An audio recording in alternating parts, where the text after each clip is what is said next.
Bonjour à tous, aujourd'hui je t'explique un tour de magie avec un petit tas de cartes. Et on passe tout de suite à la démonstration.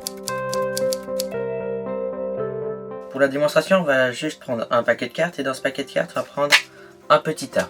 Donc un petit tas juste ici. Ce petit tas, on va le mélanger un petit coup et prendre une carte. Au hasard, voilà par exemple cette carte. Je vous montre la carte, je ne la regarde pas. Ok, je vais juste la remettre dans le paquet. Maintenant la carte, on va la perdre. Donc là, je ne sais pas où elle est, mais pourtant si je regarde les cartes, ok voilà, j'ai regardé toutes les cartes et il y en a une qui m'a un peu plus interpellé que les autres. Et cette carte, je pense que c'est la carte que vous avez vue. Alors pour les explications, vous aurez juste besoin d'un jeu de cartes normal. Et dans ce jeu de cartes, vous allez prendre un tas de cartes. Ce tas de cartes, voilà, il est déjà préparé ici. Mais ces cartes que vous allez prendre, ce ne sont pas des cartes que vous allez prendre au hasard. Ce sont des cartes bien précises. Elles sont bien précises parce qu'en fait, elles sont spéciales. Elles ne sont pas symétriques. Regardez, on va prendre par exemple, voilà, l'as de pique, ça se voit bien. Donc ici, l'as de pique, s'il est comme ça, il pointe vers le haut. Si on le retourne, il pointe vers le bas. Alors que si on prend par exemple ici le valet, si là ou comme ça, il n'a pas de sens. Si on prend le 9 ici, si on retourne, ça ne change absolument rien. Si on regarde ici, ça ne change rien. Toutes les cartes dans ce tas ici, sauf si j'en ai oublié une, quand on les retourne, ça ne fait absolument rien. Alors que si on regarde les cartes ici, on peut voir par exemple ici le 6, il y en a 4 et 2 en dessous. Alors que si on tourne, les 4 sont en dessous et les 2 au-dessus. Alors voilà, vous êtes avec les cartes qui sont toutes pas symétriques et vous allez tous les mettre dans un même sens. Et le sens c'est, doit toujours pointer vers le haut. Donc là s'il pointe vers le haut, ce n'est pas un seul point. Ce que vous allez faire, c'est que vous allez prendre le plus grand nombre qui pointe vers le haut. Donc là il y en a 4 et 2, vous allez mettre les 4 vers le haut. Ici 4 vers le haut. Là il y en a 2, 1, vous allez mettre les 2 vers le haut. Ici 5 et 2, vous mettez les 5 vers le haut. Et ainsi de suite pour tout le paquet. Je vous montre toutes les cartes. Voilà toutes les cartes si vous voulez me copier exactement. Maintenant que vous savez ça, on va pouvoir commencer la routine. Et pour ça, vous aurez juste besoin donc les cartes comme moi. Et là, vous allez arriver devant le spectateur et mélanger les jeux de cartes. Vous faites les mélanges que vous voulez, mais il ne faut pas changer le sens. Il ne faut pas à un moment que les cartes se retournent. Voilà. Et ensuite, vous faites choisir une carte au spectateur. Le spectateur peut choisir la carte qu'il veut.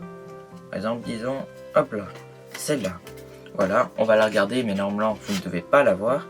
Donc, il choisit le 8 de pique. Et pendant qu'il regarde sa carte, vous, ce que vous allez faire, vous allez vous retourner. Et quand vous allez vous retourner, ce que vous allez faire, c'est... Non, je dépose. Vous allez juste, hop là, changer le sens du paquet.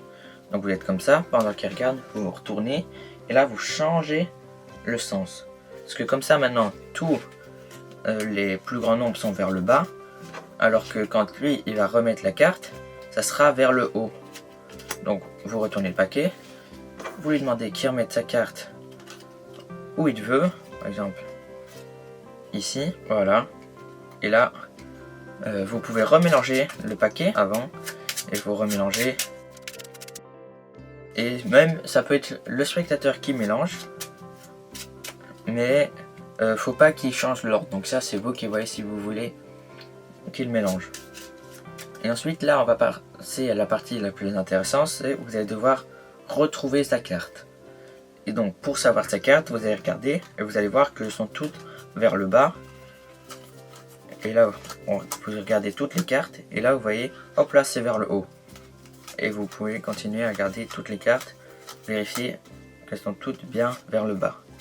Et ensuite là, vous avez plusieurs options. Soit vous regardez toutes les cartes, et quand vous arrivez sur la carte, vous voyez, vous dites « Ah, ça c'est ta carte ». Ça c'est la première solution. Deuxième possibilité, vous regardez toutes les cartes, et une fois que vous avez regardé toutes les cartes et retrouvé la carte que le spectateur a choisie comme elle est dans l'autre sens, vous regardez tout, et vous dites « Ah, je pense j'ai vu ta carte ». Et là, ensuite, vous allez rechercher hop, vous prenez la carte sans lui montrer, dire c'était quoi ta carte? Le 8 de pique? Et oui, c'est bien le 8 de pique que j'ai pris. Ou alors, dernière solution, vous faites... Je vais essayer de faire un peu de mentalisme maintenant. Pour ça, je vais juste regarder toutes les cartes pour les retenir. Donc là, vous regardez, et quand vous regardez, vous cherchez sa carte qui est dans l'autre sens. Donc là, vous voyez que c'est le 8 de pique. Et vous continuez à regarder toutes les cartes. Une fois que vous avez tout regardé, faites ok, je pense que j'ai retenu toutes les cartes. Regardez-moi dans les yeux. Ok, je pense c'est un 8. Un 8 noir, c'est bien ça? Ça serait pas le 8 de pique? Voilà, par exemple. Et puis ça, vous faites en fonction de sa carte. Ça, c'est vous qui voyez. Et voilà, on arrive à la fin. Mais si vous voulez le faire, bah, vous regardez les cartes. Vous retournez discrètement sa carte. Et là, vous êtes de nouveau prêt pour refaire le tour. Et voilà, c'est tout pour aujourd'hui. J'espère que la vidéo vous a plu. Entraînez-vous avant de le faire. Si ça vous a plu, likez et abonnez-vous. On se retrouve très vite pour de nouvelles vidéos. Allez, ciao!